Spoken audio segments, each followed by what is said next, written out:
काफी खासकर फिजिक्स में बहुत ज्यादा इंपॉर्टेंस है वेक्टर का। ओके, एक एक मैं बेसिक से जीरो लेवल से कंसेप्ट क्लियर करता हूं कि वेक्टर आया कैसे है। ठीक है, तो इसके लिए हम लोग पढ़ते हैं फिजिकल क्वांटिटीज फॉर मेजरमेंट है ना। फिजिकल क्वांटिटी फॉर, तो हिंदी में क्या बोलेंगे, मेजरमेंट मतलब मापना, मापने के लिए फिजिकल में भौतिक, क्वांटिटी राशियां, मापने के लिए भौतिक राशियां। तो ये भौतिक राशियां क्या क्या होती है, राशियां मतलब मापने के लिए। तो फोर्स को हम मेजर करते हैं, टेम्परेचर मेजर करते हैं, मापते हैं, वेग वेलोसिटी वेग मापते हैं, हीट कितना हीट दे रहे हैं ना वो भी मापते हैं, एरिया मापते हैं, वॉल्यूम, वेट, वजन, एक्सेलरेशन त्वरण, वर्क कार्य, स्पीड, टाइम, ये सब मेजरमेंट का चीज है। ठीक है, तो करते हैं फिजिकल क्वांटिटी फॉर मेजरमेंट। तो यहां से तो सब कुछ तो मेजरमेंट का ही चीज है। तो देखा गया कि साइंटिस्ट इस चीज को मेजर किया क्या कि ये सब कुछ मेजर करता है।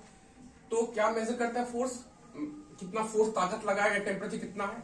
तो कुछ क्वांटिटीज है ना, इसको दो पार्ट में बांट दिया गया है ना। एक को बोला सदिश मतलब वेक्टर, ये वेक्टर मीन सदिश, और एक पार्ट को बोल दिया गया अदिश। अब ये स्केलर, अब दोनों का मतलब क्या है, किसी जैसे फोर्स में देखा कि इसमें मैग्नीट्यूड भी है, मात्रा भी है, कितना ताकत किस दिशा में लगा, एक पार्टिकुलर दिशा में लगता है।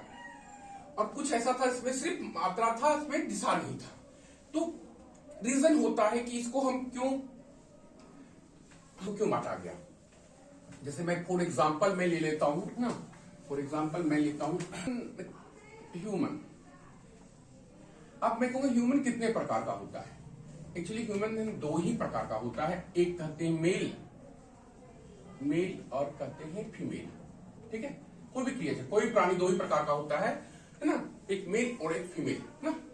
ठीक है, तो जैसे कि हम लोग करते थे ना कि लड़का लड़की एक जैसी दिखती, एक है, चार हाथ पैर, कुछ तो अंतर है। उसी तरह से देखा इसमें भी कुछ अंतर है। ठीक है, ओके। अब थोड़ा मैं इसमें डिटेल नहीं कर दूं तो इंटरेस्टिंग भी आ जाएगा। जैसे कि हम ह्यूमन मेल और फीमेल एकदम अप्रोक्सीमेटली एक होता है। ठीक है, यदि हमारे सामने जानवर आ जाए, मान ली सांड आ जाता है, तो वो मेल हो फीमेल हो सबको ह्यूमन समझेगा। ठीक है, ओके। मैं कह रहा हूं कि ये साइंटिस्ट को कैसे बांटता है ये। ठीक है, सिमिलरली यदि हम ही लोग यदि कबूतर का झुंड है, तो हम लोग कभी भी मेजर नहीं कर पाते हैं कि ना ये कबूतर है या कबूतरी है। ठीक है, तो एनालिसिस करना पड़ता है। तो साइंटिस्ट को एनालिसिस किया, किसी जितनी फिजिकल क्वांटिटीज हैं इसमें किसी में दिशा था, किसी में दिशा नहीं था। तो उसको दो पार्ट में, सभी फिजिकल क्वांटिटी फॉर मेजरमेंट मापने के लिए है, सब कुछ को मापते हैं। ठीक है, तो सदिश, और ये स्केलर मीन्स अदिश में बोला, दो पार्ट में बांटा। ठीक है, फिजिकल क्वांटिटी को तो दो पार्ट में है ना। तो सदिश मतलब क्या, एक रेस में भी वर्ड में भी कुछ बहुत कुछ सदिश, दिशा के साथ अदिश। जैसे कि मैं कहूं कि विनाश, इसके आगे और लग जाए तो विनाश नहीं होना, अविनाश का विनाश नहीं हो, इसलिए कहते हैं अदिश मतलब दिशा नहीं हो, सदिश दिशा हो। हिंदी का भी अर्थ है, हर चीज में ना इसका मीनिंग होता है। ठीक है, ओके। तो मैं यहाँ पे लेता हूं कि ये है ना कि इसके अंदर कुछ वर्ड्स में भी कुछ फीलिंग आता है। ओके,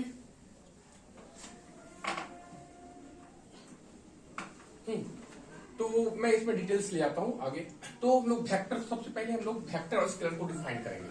तो मैं सबसे पहले स्केलर ले रहा हूं, स्केलर क्वांटिटीज। तो पहले मैं डिफाइन करता हूं those physical quantities, those physical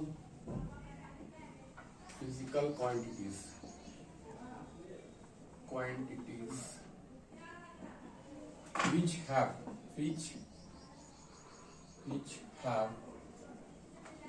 only magnitude,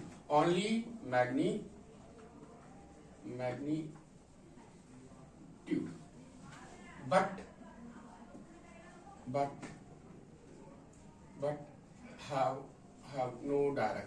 have no direction, different direction, but have no definite direction। तो हिंदी में क्या क्या कहेंगे, दोज फिजिकल क्वांटिटी, वैसी भौतिक राशियां, वैसी भौतिक राशियां, दोज फिजिकल क्वांटिटी, वैसी भौतिक क्वांटिटी राशियां, विच है जिसे सिर्फ परिमाप हो, लेकिन दिशा नहीं हो, लेकिन दिशा नहीं हो, निश्चित दिशा नहीं हो, ठीक है। तो उसको कहते हैं स्केलर, मींस सदिश राशि कहते हैं, ठीक है। तो इसका एग्जांपल हम लोग लिख लेते हैं, एग्जांपल ना, वर्क, कार्य, time, temperature, speed, distance, etc. . ये तो ये सब 10th में भी है, 12th में भी है, बीएससी में भी, सब कुछ है। ये 0 लेवल का चीज है ये, और मैं बीएससी में हाई लेवल और खासकर फिजिक्स के लिए और आईटी जेम के लिए मैं इसको डील कर रहा हूँ कि इसको बेसिक जानना बेहद जरूरी होता है, ठीक है। मैं एग्जांपल लिखा लिया, तो हम कैसे समझेंगे इसमें दिशा है या नहीं है, सिर्फ मैग्नीट्यूड है, तो मैं इसको डिटेल करूंगा, ठीक है। तो पहले मैं दोनों को क्लियर करता हूं। पहले वेक्टर को मैं डिफाइन कर देता हूं, वेक्टर मींस सदिश। तो सेम कहेंगे, those physical quantities which have magnitude and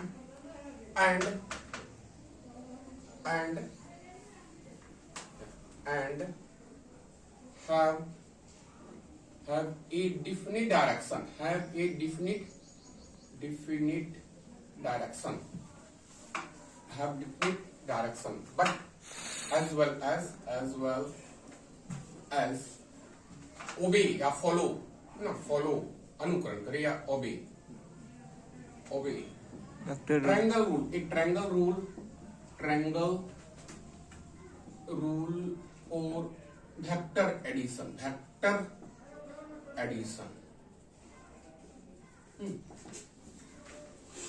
तो कहेंगे दोज फिजिकल क्वांटिटीज, वैसी भौतिक राशियां which have a magnitude हो and have a definite direction, एक निश्चित दिशा हो, as well as साथ ना follow या obey a triangle rule for vector addition, दोनों को जोड़ने के लिए त्रिभुज के नियम का पालन करें, ठीक है।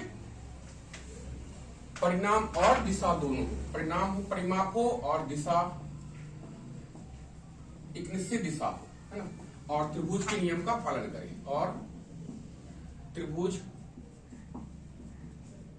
के नियम का जोड़ के लिए त्रिभुज का नियम योग के लिए पालन करें,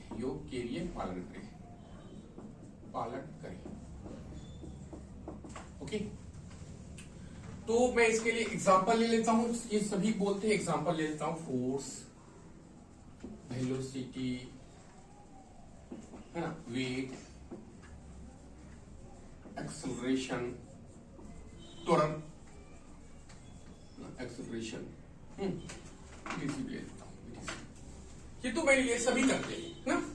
तो स्टूडेंट लेता है कि ये बाद में स्केप कर जाता है दिमाग से, कैसे, तो हम लोग अब जानेंगे इसको कि कैसे समझेंगे किसी में दिशा है या किसी में दिशा नहीं है, ओके। किसी में दिशा है या किसी में दिशा नहीं।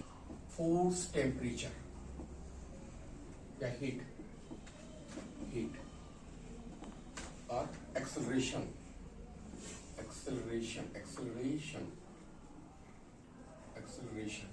okay. It is with work, density, work, weight,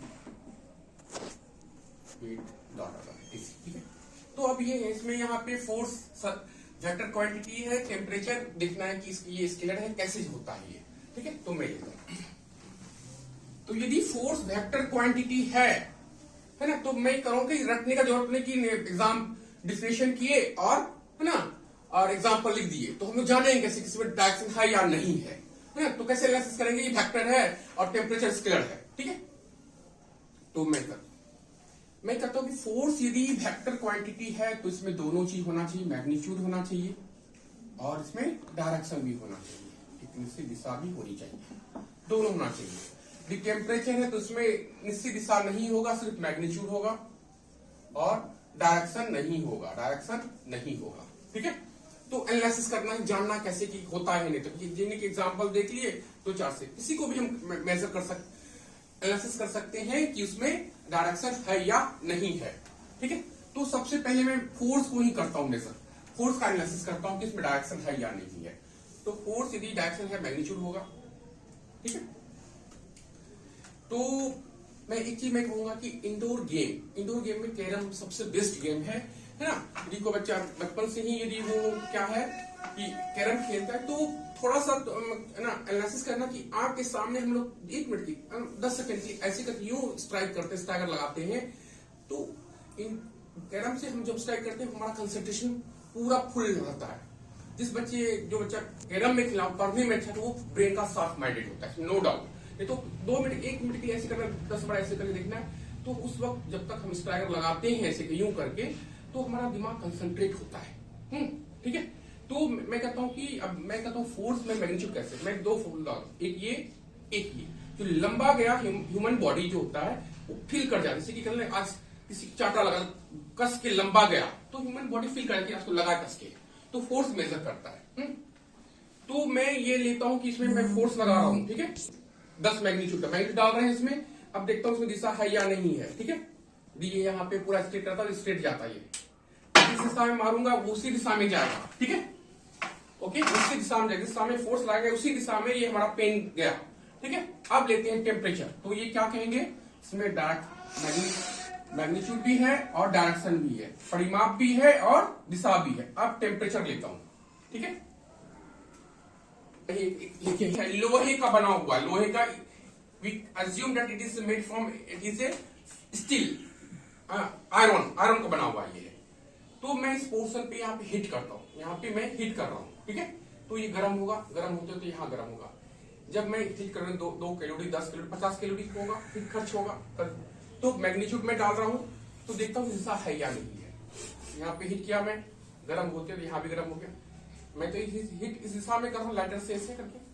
ठीक है, क्या ये इसी दिशा में हिट होगा, नहीं, ये यहाँ भी हिट होगा, यहाँ भी होगा, तो ये ऐसे रहेगा तो यहाँ भी हिट हो जाएगा, गर्म हो जाएगा। इसका मतलब है कि ये टेम्परेचर को एक निश्चित दिशा नहीं है, टेम्परेचर को निश्चित दिशा नहीं है, सिर्फ मैग्नीट्यूड है। सो ये स्केलर क्वांटिटी हो गया, अदिश राशि। सो ये स्केलर क्वांटिटी हो गया। सिमिलरली हीट वही हो गया कि हम लोग कहीं आग लग रहा है, हम लोग यहां से भी इसको महसूस कर सकते हैं ना, गर्माहट फील कर सकते हैं ठंडे के दिन में। ठीक है, अब मैं एक चीज आता हूं, वेट, वजन, वेट मतलब वजन। तो मैं मान लेता हूं इसका ना, इसका वेट जो है करीब 200 ग्राम है, 200 ग्राम इसका वेट है ना, 200 ग्राम का ये है। तो इसमें मैग्नीट्यूड है। अब मैं इसको देखता हूं कि इसमें दिशा है या नहीं है। ठीक है, इसमें इसको देखता हूं कि इसमें दिशा है या नहीं है। ठीक है, इसको देखता हूं कि दिशा है या नहीं है। चलो मैं देखता हूं इसको दिशा है या नहीं है। तो वेट है, मैग्नीट्यूड है, परिमाप है, तो ये सीधा मूव करता है टुवर्ड सेंटर ऑफ अर्थ, सीधा नीचे, इधर उधर नहीं जाएगा ये, तो इसको निश्चित दिशा है। So magnitude is vector quantities. तो इसमें मात्रा भी है ना, वजन, मैग्नीट्यूड भी है और एक निश्चित दिशा भी है। क्लियर? तो यहाँ पे हमारा क्या हो गया, वेट क्या हो गया, वजन जो है वेक्टर क्वांटिटी है, वेक्टर क्वांटिटी, बिकॉज को दोनों है। तो ऐसे भी लिखते हैं ना, m इंटू जी, इस पे एरो मारते हैं, ये क्या हो गया, हमारा वेट हो गया। ठीक है, क्लियर? तो ये क्लियर में कर दिया। अब मैं सबसे इंटरेस्टिंग टॉपिक पे आता हूं, जैसे कि आप यहाँ पे हमारा वर्क है, वर्क मतलब क्या होता है, कार्य। घर में यदि मम्मी वगैरह काम करती है ना, तो वो दिन भर काम करेगी, वो निश्चित दिशा में काम नहीं करती है। तो मैग्नीट्यूड है कितना काम किया, वो है मजदूर एक निश्चित दिशा में काम नहीं करता है। ठीक है, तो सिर्फ दिशा नहीं है, मैग्नीट्यूड है। सो ये क्या हो गया, स्केलर क्वांटिटी, मींस अदिश राशि। ठीक है, अब मैं यहां पे आता हूं, ये हमारा खत्म हो गया, ये हिट भी देखिए। एक्सेलरेशन को हिंदी में क्या कहते हैं, त्वरण। एक्सेलरेशन को हिंदी में क्या कहते हैं? त्वरण। ठीक है।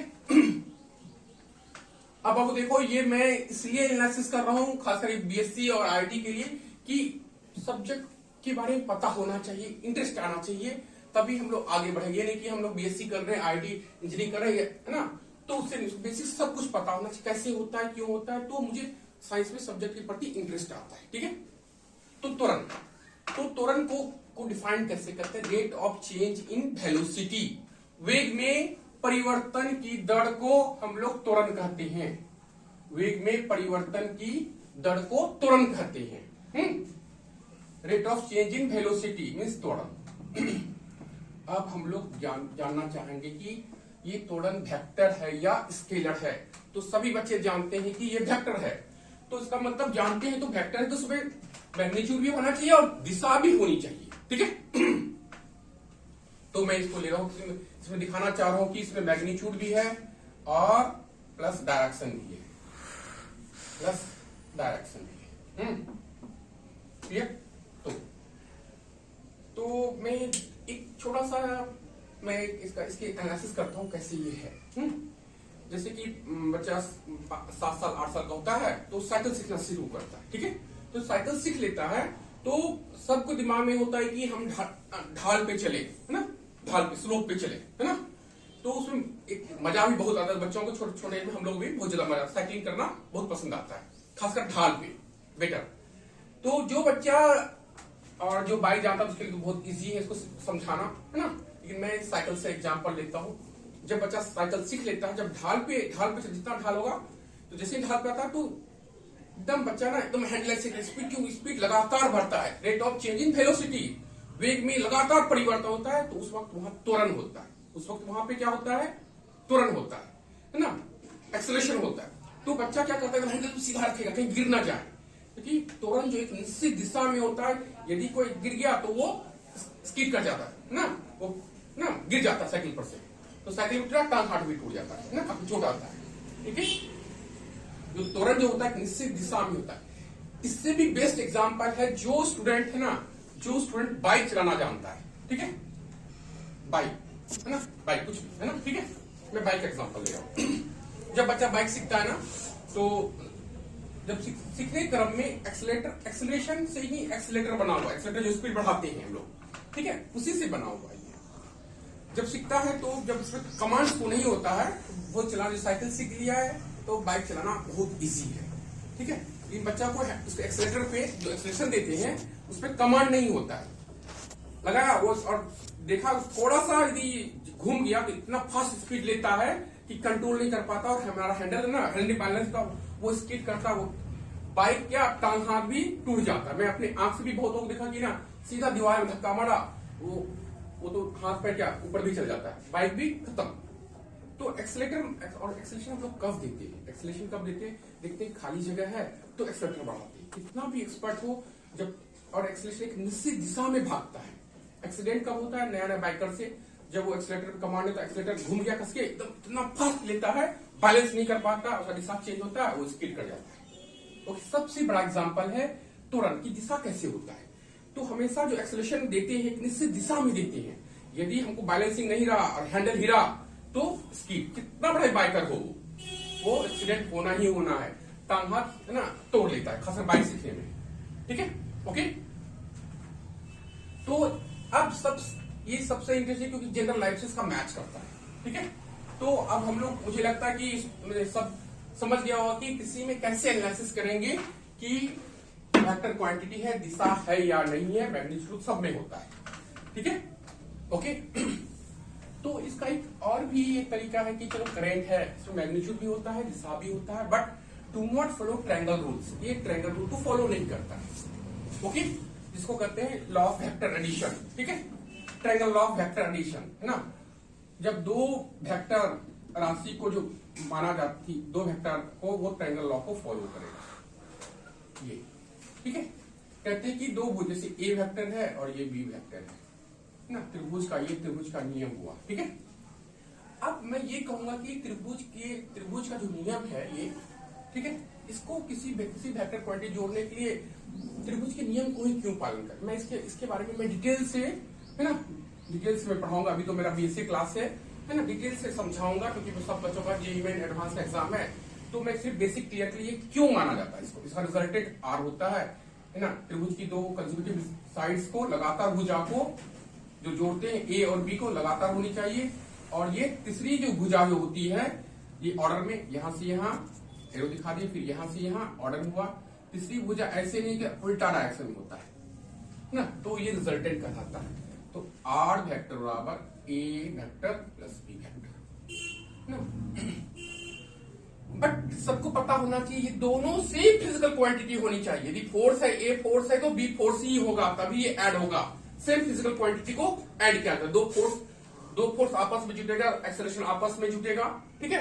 अदर फिजिकल क्वांटिटी नहीं होगा। यदि ए और बी ये है तो ये दोनों सेम फिजिकल क्वांटिटी होगा, सेम फिजिकल क्वांटिटीज। एक्सेलरेशन को हम वेलोसिटी से नहीं जोड़ सकते हैं, एक्सेलरेशन को फोर्स के साथ नहीं जोड़ सकते हैं। ये फोर्स और एक्सेलरेशन आपस में कभी भी ऐड नहीं होगा, ठीक है। इसका कोई रिजल्टेंट नहीं आएगा, ठीक है। वेक्टर एडिशन में कभी भी ऐसा पूछा जाता है ना, कंसेप्चुअल में, खासकर आईटी और ये हायर लेवल में, ठीक है। सेम फिजिकल क्वांटिटी को हम लोग नहीं ऐड करते हैं, सॉरी सेम को करते हैं, डिफरेंट को नहीं कर सकते हैं, ओके। तो मैं बताऊंगा कि ये ट्रायंगल रो आया कैसे, क्यों आया है, मैं डिटेल में इसके बारे में बताऊंगा कैसे आया है, ठीक है। तो अभी हम लोग यहां समझते हैं कि इसका नोटेशन कैसे करते हैं। नोटेशन ना, वेक्टर एडिशन को नोटेशन नोट कैसे करते हैं। तो कहते हैं जैसे कि हमारा यहाँ पे है फोर्स, FORCE फोर्स, एक्सेलरेशन,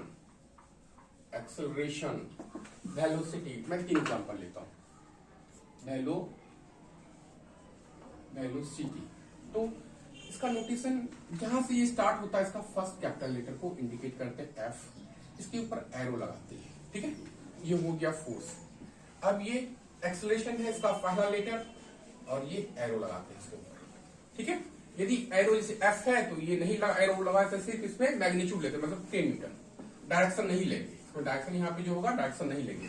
यदि यहाँ पे ये लगा हुआ है F के ऊपर एरो, तो कहेंगे इसमें मैग्नीट्यूड भी डालेंगे और डायरेक्शन चलेंगे अलोंग एक्स एक्सिस, या कहेंगे अलोंग नॉर्थ, या कहेंगे अलोंग, या ड्यू नॉर्थ है ना, या अलोंग नॉर्थ, जो भी बोलना हो, अलोंग नॉर्थ या एक्सिस, ठीक है। तो डायरेक्शन लेंगे जब एरो लगाएंगे, ठीक है। तो वेलोसिटी हो गया इसका पहला लेटर, उसके ऊपर ये लगाते हैं, इसको कहते हैं है ना नोटेशन, ठीक है, ओके।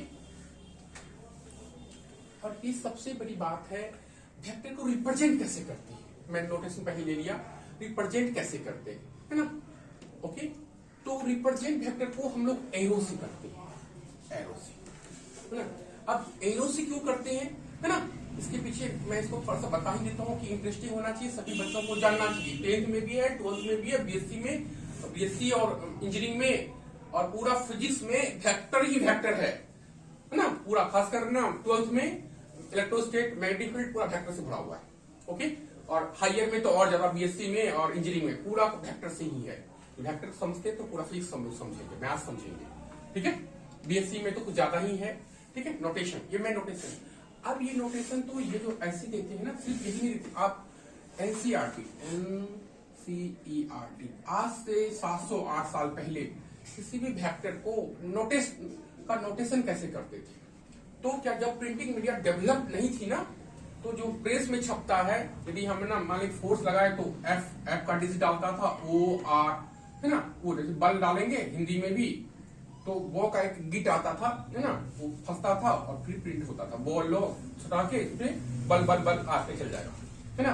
कारी हुआ तो कारी वो लिख देता है वो, ठीक है। तो ये थोड़ा सिंबल है ना उस प्राचीन जमाने में, तो इसके लिए अलग से इसका ऊपर दे दिया था, तो कि एडजस्ट नहीं होता था। तो क्या करता था उस वक्त, इसको बोल्ड फेस से, जैसे एक्सेलरेशन है, ये एक्सेलरेशन है, इसी को हम लोग बोल्ड कर देते थे एकदम। ये एनसीईआरटी में देना, ये बोल्ड कर दिया जाता था, ठीक है।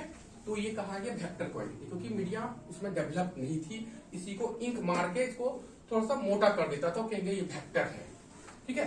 जैसे ये है तो इसी तरह इसमें इसको मोटा करते तो कहेंगे वेक्टर क्वांटिटी। एनसीईआरटी में भी मेंशन है।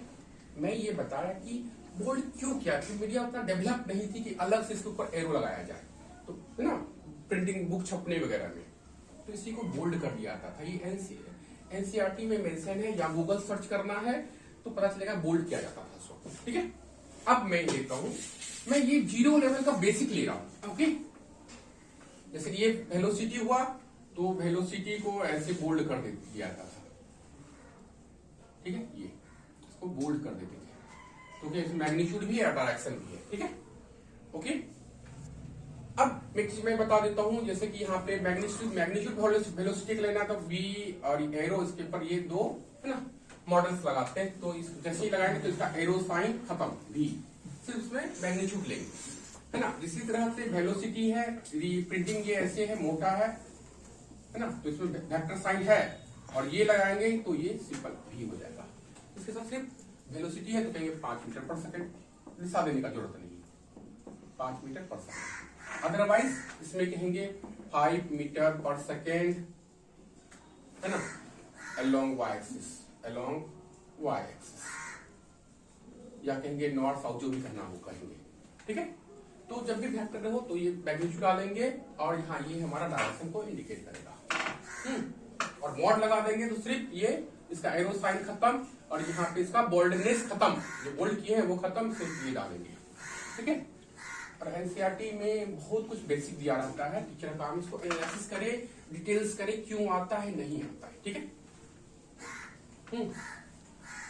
आते कैसे हैं वेक्टर को, तो कहते हैं कि वेक्टर को एरो से दर्शाते हैं।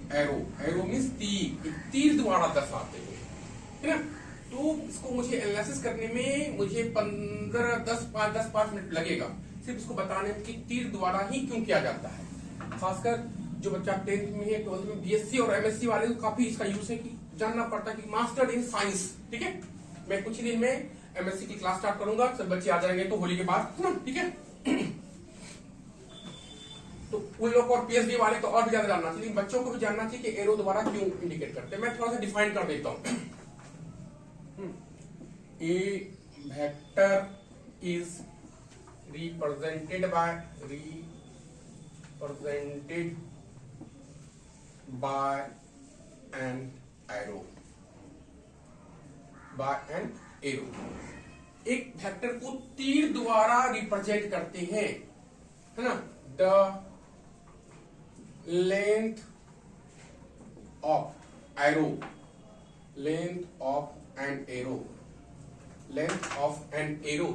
है ना, तीर की लंबाई, है ना, represent the magnitude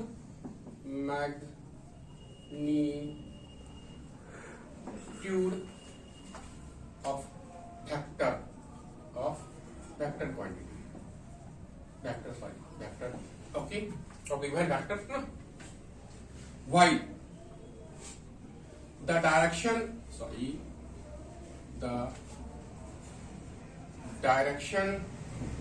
of vector, indicate या represent the direction of a vector quantity, of vector, तो मैं क्या कर रहा हूं, a vector is represented by an arrow, एक सदिश राशि को एक तीर द्वारा निरूपित किया जाता है ना। प्रोजेक्ट मतलब निरूपित करना। The length of an arrow, तीर की जो लंबाई होती है वो रिप्रेजेंट करता है, निरूपित करता है कि इसके मैग्नीट्यूड कितना बड़ा मैग्नीट्यूड है। जैसे कहेंगे कि ना 20 न्यूटन का फोर्स लगा है, 10 न्यूटन का फोर्स, 10 न्यूटन का फोर्स इतना बड़ा, तो 20 न्यूटन इतना बड़ा फोर्स, डबल, एरो को डबल किया जाता है। कितना है, यदि 10 न्यूटन का है अलोंग डायरेक्शन, इधर डायरेक्शन है हमारा, ये तो 20 न्यूटन का एरो बड़ा होगा, डबल एरो। ओके, तो ये एरो, ये लेंथ। अब यहां देखते हैं कि अब क्या करेंगे, मैं क्या कर रहा हूं, जबकि डायरेक्शन ऑफ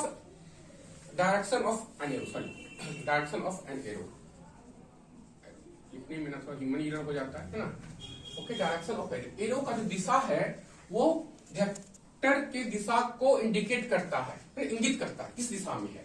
तो ये जो तीर बना हुआ है ना, इसमें जो नोजल लगा हुआ है, ये यही दिशा को निरूपित करता है कि इधर लगा, है ना। और जो तीर की जो लंबाई है, चलो मैं बताता हूँ नोजल को, ये लंबाई जो है इसके मैग्नीट्यूड को डिटरमिन करता है। यदि कहूंगा ये 5 न्यूटन का है तो 1 5 5 12, ठीक है, ओके, ये है ना। तो इसके पीछे एनालिसिस है कि ये आखिर ना इसका तीर का लंबाई है, इसके मैग्नीट्यूड को क्यों दर्शाता है, इसके पीछे भी रीजन है। तो ये हम लोग जानते हैं, अब समझेंगे कैसे करता है, साइंटिस्ट को क्यों माना लिया कि तीर की लंबाई वेक्टर की लंबाई को रिप्रेजेंट करता है। चलो डायरेक्शन समझते हैं। नोजल तो डायरेक्शन इंडिकेट कर सदियों से होते आया है। अब ये कहते तीर ही क्यों चूज किया गया? जब हमारा प्रिंटिंग मीडिया, ये कागज पेपर उतना नहीं था ना, यदि सैनिक दल कहीं पे आक्रमण अटैक करने पहुंचता था ना, तो दिखाता था कि सैनिक किस रास्ते से होके, जो सेफ रास्ता से होकर और नजदीक गुजरेगा। तो पेड़ वगैरह के आगे ना तीर वहां पे कुछ होता था, लिखने का तरीका उसमें नहीं पता था। तो वृक्ष के, ये जो वृक्ष है हमारा, ऐसे करके ये सैनिक इस रास्ते से गुजर रहा है, चलो वृक्ष मान लेते हैं, तो इसके ऊपर तीर लगा देता था, यहाँ गाड़ देता था कि इधर से रास्ता गुजरेगा, जहां जहां है उस रास्ते को तीर नहीं मिलता, मतलब रास्ता सैनिक भटक गया है, ठीक है। तो ये हमेशा सदियों में, आज से 700-800 साल पहले, है ना, तो अरस्तु के काल से पहले ही वेक्टर को ये तीर द्वारा सैनिक देखा गया। साइंटिस्ट को पकड़ा कि नहीं, तीर हमेशा दिशा को निरूपित करता है ना। ऐसे भी बड़े बड़े मेला में क्या होता है कि ये प्रतिमा इधर है, ये प्रतिमा इधर है, ये घर है ना, एरो द्वारा। आज भी हम लोग एरो द्वारा ही इंडिकेट करते हैं, फिर कहीं भी कोई बड़ा सा लगा हुआ है या क्लिनिक है या ये इधर है या, ठीक है। अब यहाँ पे एक चीज देखते हैं, अभी भी यही वेक्टर को इंडिकेट किया जाता है, जो सदियों से चलते आया है, जो हमारा पूर्वज जो किया है। आज भी बड़े बड़े टाउन में चौराहे लिखा रहेगा, यहाँ से इस दिशा में, है ना, कंकर बाग है, ये सामने ऐसे मैं मद्रास में तो इधर गिंडी है, इधर ये है, इधर वो है ना, कलम्बक्कम है, मीनाबक्कम है, यहाँ भी पटना में देखा, हर जगह देता है। तो एरोस दिखाता है कि ये इस डायरेक्शन में है, इस डायरेक्शन में है, ठीक है, कि नया आदमी जान जाए, एरो द्वारा दिखाया जाता है, ठीक है। तो ये एरो जो नोजल पॉइंट है, ये हमेशा दिशा को, तो दिशा तो समझ गए। अब थोड़ा बहुत तो हम लोग मैग्नीट्यूड भी पकड़ लिए कि ना, इसका तीर की लंबाई मैग्नीट्यूड को रिप्रेजेंट करता है। तो मैं थोड़ा सा और एनालिसिस कर देता हूं उसमें, ठीक है, एक और एनालिसिस कर देता हूं। आज लिए हैं कुछ बच्चे बोल रहे सर एकदम बेसिक से लीजिए सर ना, खासकर वो बच्चा है ना, वो स्टूडेंट आगे चल के वो मैं कहता हूँ कि मेरा स्टूडेंट SDM DM वो और IAS के लिए तो खैर इंग्लिश बहुत तगड़ा खोजता है, बहुत साफ माइंडेड आता है, इसमें कोशिश करना चाहिए। फिर भी मैं अपने स्टूडेंट कहूंगा कि वो DM और SDM BPSC जरूर निकाले, क्योंकि लगातार है ना, साइंस वाला ही बिहार में DM और DSP बन रहा है ना। इंजीनियर भी है तो वो ना फिजिक्स केमिस्ट्री ज्यादा ले रहा है, मैथ्स, तो मैथ्स में 100% स्कोरिंग हो रहा है, ठीक है, करीब करीब।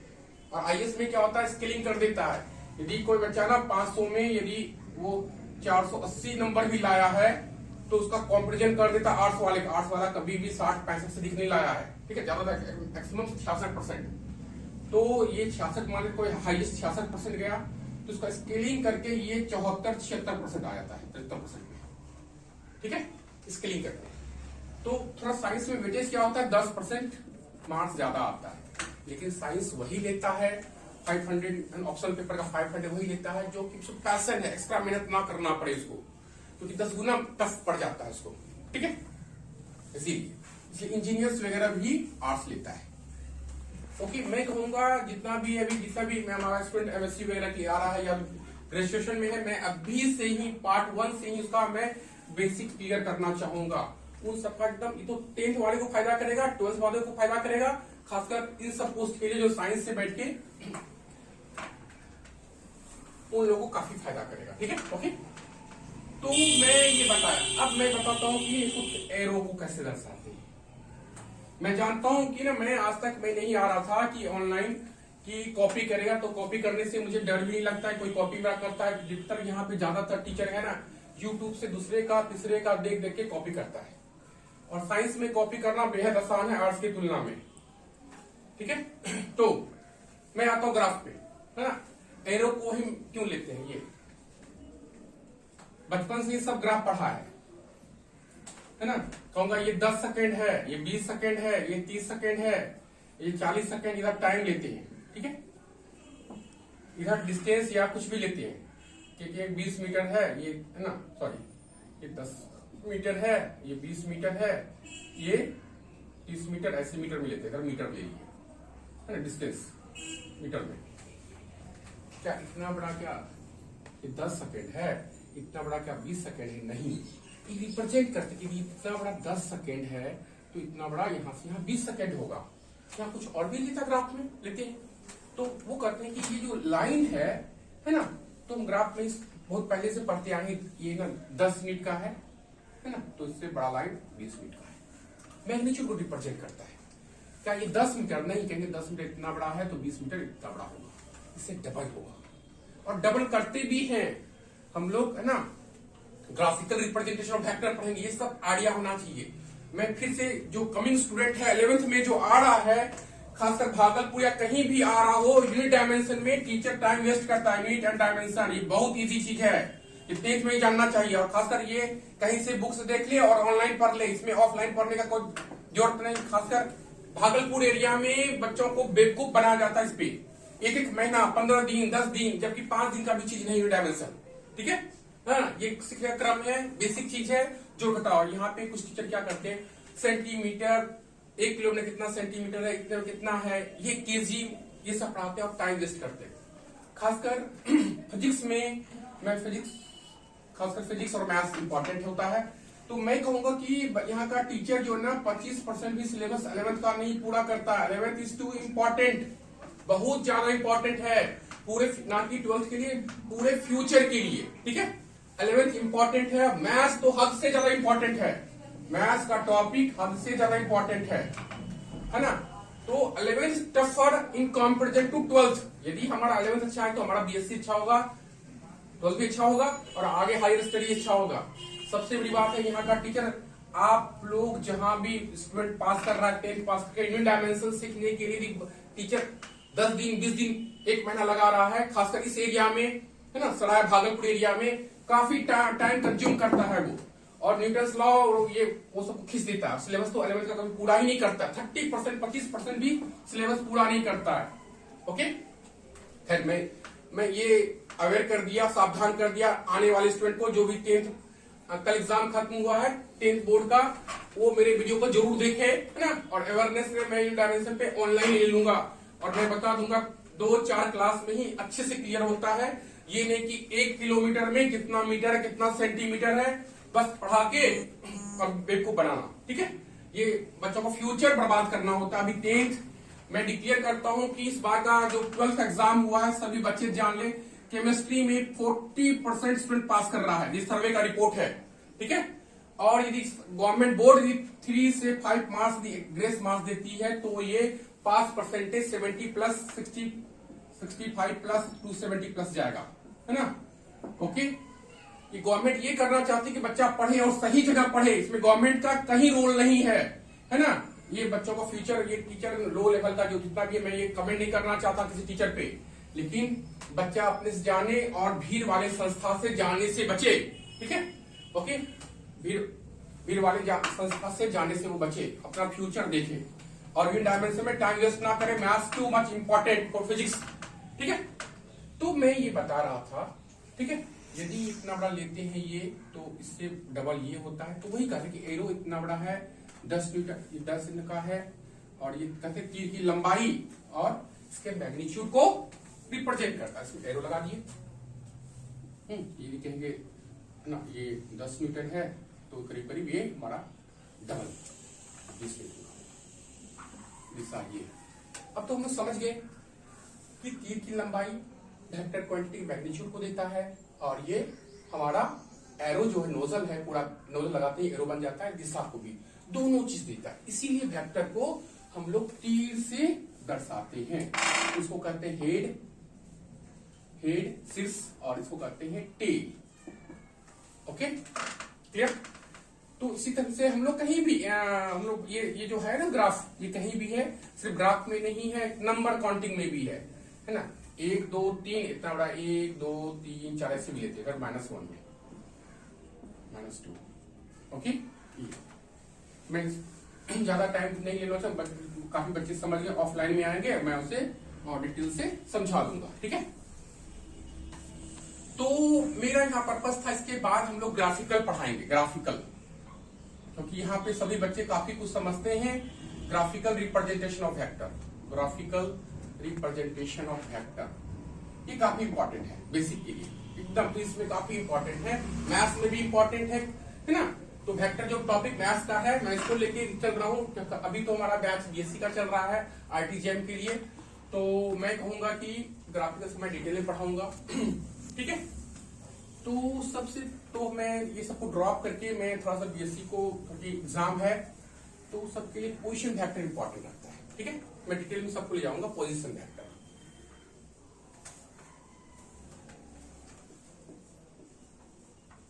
वो मैं बेसिक 10th के लिए, 12th के लिए, सब कुछ के लिए, ठीक है, बीएससी एमएससी सब के लिए। पहले मैं 2D में लेता हूं, 2D में।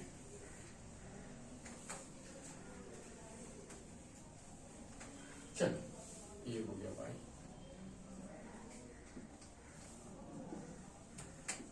तो पोजीशन फैक्टर के लिए इसको मैं शॉर्ट में लेके चलता हूं, मैं डिटेल्स में जब मैं पढ़ाऊंगा मैं डिटेल्स में ले जाऊंगा। हाँ ओके, क्लियर ना।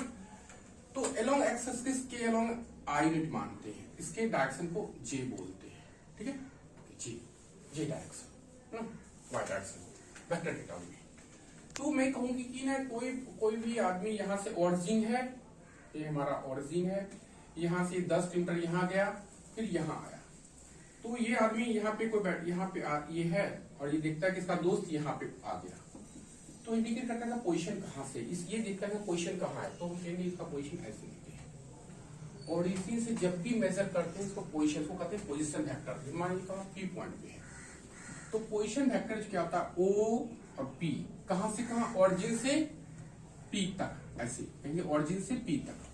ठीक है, ये पोजीशन वेक्टर है। तो मैं इसको रिप्रेजेंट भी कर तो हो गया पोजीशन वेक्टर ना, जनरली ओरिजिन से मानते हैं, तो मैं यहां से परपेंडिकुलर लेता हूं ये। ठीक है, मान लेते करते हैं कि ये 10 यूनिट है, यहाँ पे एक्स एक्सिस में 10 किलोमीटर आया वो, और ये इधर 6 किलोमीटर गया वाई की, और ये 6। ठीक है, सिंपल मैं ले रहा हूं ना। ठीक है, तो ये कहेंगे कि क्योंकि ना 10th में सवाल भी था इस वेक्टर में, मैथ्स में 10 आई हो गया ये इधर, और ये कितना गया प्लस 6j। ठीक है, क्लियर। अब वेक्टर पे जब आते हैं, इसको वेक्टर पे लेते हैं, तो मैं कहूंगा ओ ये ए ये पी। ठीक है, इन ट्रायंगल लॉ, इस ट्रायंगल में लेते हैं, in triangle O A P.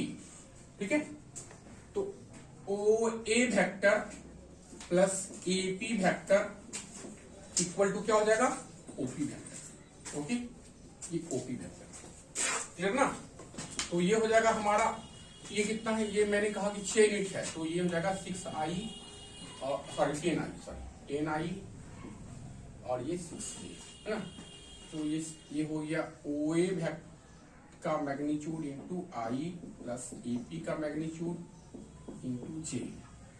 OA कितना है 10i प्लस 6j, तो OP वेक्टर पोजीशन, क्लियर ना। ओके, ये मैं शॉर्ट में ले रहा हूं थोड़ा सा, क्योंकि एग्जाम है इसीलिए। अब पोजीशन वेक्टर लेते हैं 3D में, अब ये मैं 3D में ले रहा हूं,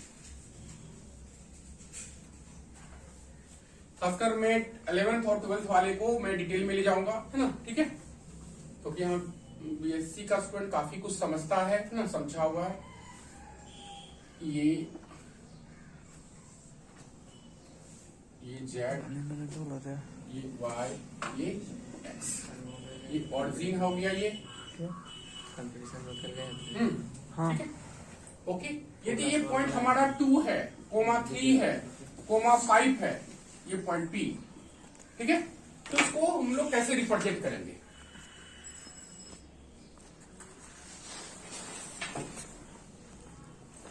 इसको, और ये ओपी वेक्टर को डायरेक्ट मैं कर रहा हूं ना कंसाइज में। उसके बाद मैं 3D पे आऊंगा, है ना। 2i और 3j प्लस ये 3D में पोजीशन वेक्टर, ये जो हमारा है line vector in space point, जो हमारा स्पेस में है, एक्स भी है, वाई भी है और जेड भी है, क्लियर ना। ये है, तो हम पोजीशन वेक्टर को ऐसे इंडिकेट करेंगे। अब मैं ये सब कुछ शॉर्ट बेस में डिटेल में ले आता हूँ, पूरा डिफरेंशियल वगैरह वगैरह करके।